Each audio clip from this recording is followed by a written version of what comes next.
പരിശുദ്ധ പരമ ദിവ്യകാരുണ്യത്തിന് എന്നേരവും ആരാധനയും സ്തുതിയും പുകഴ്ചയും ഉണ്ടായിരിക്കട്ടെ. പരിശുദ്ധ പരമ ദിവ്യകാരുണ്യത്തിന് എന്നേരവും ആരാധനയും സ്തുതിയും പുകഴ്ചയും ഉണ്ടായിരിക്കട്ടെ. പരിശുദ്ധ പരമ ദിവ്യകാരുണ്യത്തിന് എന്നേരവും ആരാധനയും സ്തുതിയും പുകഴ്ചയും ഉണ്ടായിരിക്കട്ടെ. കൊളോസ്സോസുകാർക്ക് എഴുതിയ ലേഖനത്തിൻ്റെ 3-ാമത്തെ അധ്യായത്തിലാണ് നമ്മൾ വായിച്ചുകൊണ്ടിരിക്കുന്ന 1-ാമത്തെ വായന. നിങ്ങൾ ക്രിസ്തുവിനോടൊപ്പം ഉയർപ്പിക്കപ്പെട്ടവരാണ്. വചനം നമ്മളോട് പറയുന്ന ആദ്യത്തെ കാര്യം അതാണ്, നിങ്ങൾ ക്രിസ്തുവിനോടൊപ്പം ഉയർപ്പിക്കപ്പെട്ടവരാണ്. അങ്ങനെയാണെങ്കിൽ ക്രിസ്തു വസിക്കുന്ന ഉന്നതങ്ങളിലുള്ളവയെക്കുറിച്ച് അന്വേഷിക്കുവിൻ. ഈ ലോകത്തിലുള്ള കാര്യങ്ങളുടെ പിന്നാലെ പായാതെ ക്രിസ്തു വസിക്കുന്ന ഉന്നതങ്ങളിലുള്ള കാര്യങ്ങളെക്കുറിച്ച് അന്വേഷിക്കുവിൻ. ആലോചിച്ച് നോക്കിയേ, നമ്മുടെ വീടുകളിൽ എത്രമാത്രം ഈ നിത്യതയെക്കുറിച്ച് ആ വാക്ക് കേൾക്കുമ്പോൾ തന്നെ നമ്മളിങ്ങനെ മുഖം ചുളിക്കും, തലതിരിക്കും, ക്ലീശയാണെന്ന് പറയും. ഈ ലോകം കഴിഞ്ഞാലുള്ള, ഈ ജീവിതം കഴിഞ്ഞാലുള്ള ജീവനെക്കുറിച്ച് എത്ര പേര് നമ്മുടെ വീടകങ്ങളിൽ സംസാരിക്കുന്നുണ്ടെന്നുള്ളതാണ് ചോദ്യം. സ്വർഗത്തിൽ നിങ്ങളുടെ പ്രതിഫലം വലുതായിരിക്കുമെന്ന് പറഞ്ഞിട്ടാണ് സുവിശേഷ സൗഭാഗ്യങ്ങൾ കർത്താവ് നമ്മളെ ഇന്നത്തെ സുവിശേഷത്തിൽ പഠിപ്പിച്ചുകൊണ്ടിരിക്കുന്നത്. സ്വർഗത്തിൽ നിങ്ങളുടെ പ്രതിഫലം വലുതായിരിക്കും. അതുതന്നെയാണ് 1-ാമത്തെ വായന നമുക്കായിട്ട് ബേസ് ഇട്ട് തരുന്നത്. ഭൂമിയിലുള്ള വസ്തുക്കളിലല്ല, പ്രത്യുത ഉന്നതത്തിലുള്ളവയിൽ ശ്രദ്ധിക്കുവിൻ. ഉന്നതത്തിലുള്ളവയിൽ ശ്രദ്ധിക്കുവിൻ. 121-ാമത്തെ സങ്കീർത്തനമാണ് നമ്മൾ പലവട്ടം ധ്യാനിച്ചിട്ടുള്ളത്. എനിക്ക് സഹായം എവിടെ നിന്ന് വരുന്നു എന്നുള്ളതാ ചോദ്യം. ഞാൻ പർവ്വതങ്ങളിലേക്ക് കണ്ണുകൾ ഉയർത്തുന്നു, എനിക്ക് സഹായം കർത്താവിൽ നിന്ന് വരുന്നു. ആകാശവും ഭൂമിയും സൃഷ്ടിച്ച കർത്താവിൽ നിന്ന്. കൃത്യമായിട്ടുള്ള അതിനുള്ള ഉദാഹരണം കാണണമെങ്കിൽ സ്തെഫാനോസിൻ്റെ മരണം കണ്ടാൽ മതി. മരിക്കാൻ നേരത്ത്, കല്ല് ചീറിപ്പായുന്ന നേരത്ത്, ദേഹം മുറിഞ്ഞ് വേദനിക്കുന്ന നേരത്ത്, തളർന്ന് മരണത്തോളം അടുക്കുന്ന നേരത്ത് ഇയാളുടെ മിഴികൾ ഉയരുന്നത് ആകാശങ്ങളിലേക്കാണ്. സ്വർഗം തുറക്കപ്പെട്ടിരിക്കുന്നതും മനുഷ്യപുത്രൻ ശക്തിയുടെ വലതുഭാഗത്ത് നിൽക്കുന്നതും ഞാൻ കാണുന്നു. പിന്നീട് കല്ലുകളില്ല, മുറിവുകളില്ല, അതിൻ്റെ വേദനകളില്ല, നിരാശയില്ല, ചുറ്റും നിൽക്കുന്ന ശത്രുക്കളില്ല, സ്വർഗം മാത്രം. ഈ ലോകത്ത് നിൽക്കുന്ന ഈ ലോകത്തായിരിക്കുമ്പോഴും ഇങ്ങനെ ആകാശങ്ങളിലേക്ക് മിഴികൾ ഉയർത്തി മറ്റൊരു ലോകത്ത് കാൽപാദമൂന്നി ജീവിക്കാൻ പറ്റുന്ന മനുഷ്യരുടെ ജീവിതങ്ങൾക്കൊക്കെ എന്തൊരു സൗന്ദര്യമാണ്, എന്തൊരു ബലമാണെന്ന്. കർത്താവ് തൻ്റെ ചുറ്റും കൂടിയിരിക്കുന്ന തൻ്റെ പ്രിയപ്പെട്ടവരെ നോക്കി എപ്പോഴും പറഞ്ഞുകൊണ്ടിരുന്നൊരു കാര്യം അതായിരുന്നു, നിങ്ങൾ മിഴികൾ ഉയർത്തി ആകാശങ്ങളിലേക്ക് നോക്കുകയും.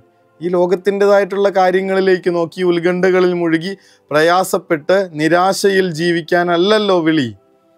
അതിനെ മറിച്ച് നിങ്ങൾ വിളിക്കപ്പെട്ടിരിക്കുന്നത് സ്വർഗത്തിൻ്റെ അവകാശികളായിട്ടാണ്. സ്വർഗത്തിൻ്റെ അവകാശികൾ, ക്രിസ്തുവിൻ്റെ കൂട്ടവകാശികൾ. ഈ ഒരു ഭാഗ്യം ലഭിച്ചിരിക്കുന്ന, ഈ ഒരു മഹത്വത്തിൻ്റെ വിളി ലഭിച്ചിരിക്കുന്ന മനുഷ്യരെന്തുകൊണ്ടാണ് ഇപ്പോഴും ലോകത്തിൻ്റെതായിട്ടുള്ള കാര്യങ്ങളിൽ മാത്രം കുരുങ്ങിക്കിടക്കണമെന്നുള്ളതാ ചിന്ത. ഒരു ദിവസം നമുക്ക് ചിന്തിക്കാനും ആകുലപ്പെടാനും പരിഹരിക്കാനുമായിട്ട് എന്തൊക്കെ പ്രശ്നങ്ങളാണ്.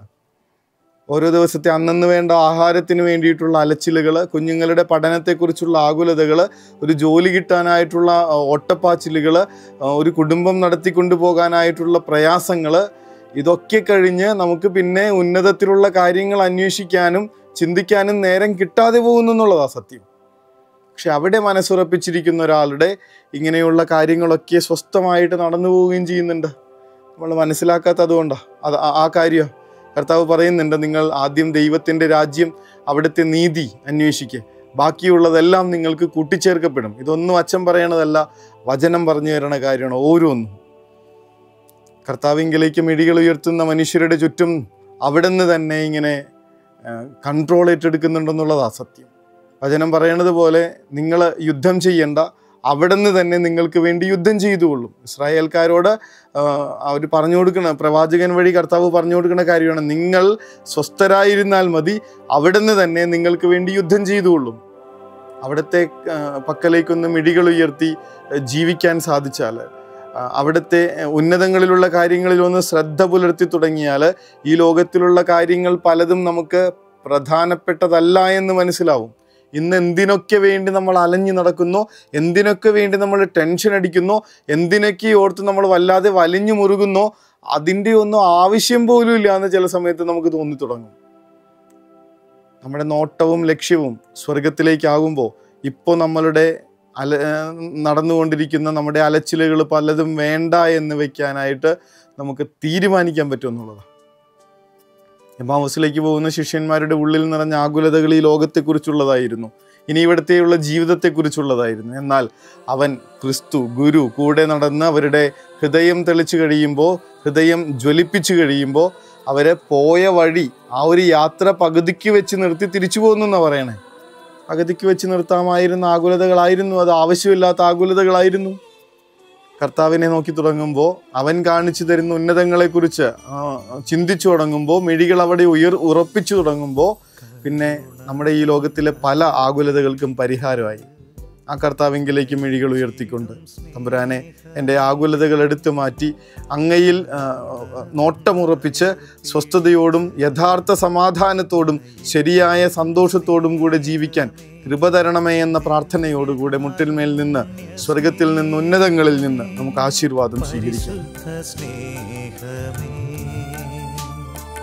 ദിവ്യകാരുണ്യ സ്നേഹമേ, പരിശുദ്ധ സ്നേഹമേ, പരിശുദ്ധ പരമദിവ്യകാരുണ്യമേ, അനന്ത സ്നേഹമേ,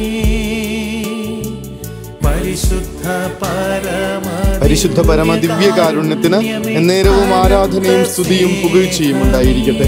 പരിശുദ്ധ പരമദിവ്യകാരുണ്യത്തിന് എന്നേരവും ആരാധനയും സ്തുതിയും പുകഴ്ചയും ഉണ്ടായിരിക്കട്ടെ. പരിശുദ്ധ പരമദിവ്യകാരുണ്യത്തിന് എന്നേരവും ആരാധനയും സ്തുതിയും പുകഴ്ചയും ഉണ്ടായിരിക്കട്ടെ. ദരിദ്രരെ നിങ്ങൾ ഭാഗ്യവാന്മാരെന്ന് പറഞ്ഞാണ് ഇന്നത്തെ സുവിശേഷം ആരംഭിക്കുക. ഈ ലോകത്തിൻ്റെ പ്രയാസങ്ങളൊന്നും നിങ്ങളെ തളർത്താതിരിക്കണമെങ്കിൽ ആ സ്വർഗത്തിലേക്കൊന്ന് നോട്ടം അയച്ചാൽ മതി. അവിടെയാണ് ലക്ഷ്യമെന്ന്, അവിടേക്കാണ് എത്തിച്ചേരേണ്ടതെന്ന്, അതിനുവേണ്ടിയാണ് പരിശ്രമിക്കേണ്ടതെന്നുള്ള ഒറ്റ ചിന്തയുണ്ടായാൽ മതി. ഈ ലോകത്ത് നടക്കുന്ന പ്രയാസങ്ങളും ബുദ്ധിമുട്ടുകളും തളർച്ചകളും നമ്മളെ ഒന്ന് തൊടാൻ പോലും ആകാതെ കടന്നുപോകും. മിഴികൾ സ്വർഗത്തിലേക്ക് ഉയർത്തി നമുക്ക് ഉറക്കത്തിലേക്ക് പോകാം. കർത്താവ് അനുഗ്രഹിക്കട്ടെ. കരുണ തൻ കയർ പിടിച്ച് നയിച്ചിടും സ്നേഹമേ, ദിവ്യകാരുണ്യ സ്നേഹമേ, പരിശുദ്ധ സ്നേഹമേ, പരിശുദ്ധ പരമദിവ്യകാരുണ്യമേ, അനന്ത സ്നേഹമേ, പരിശുദ്ധ പരമദിവ്യകാരുണ്യമേ, അനന്ത സ്നേഹമേ.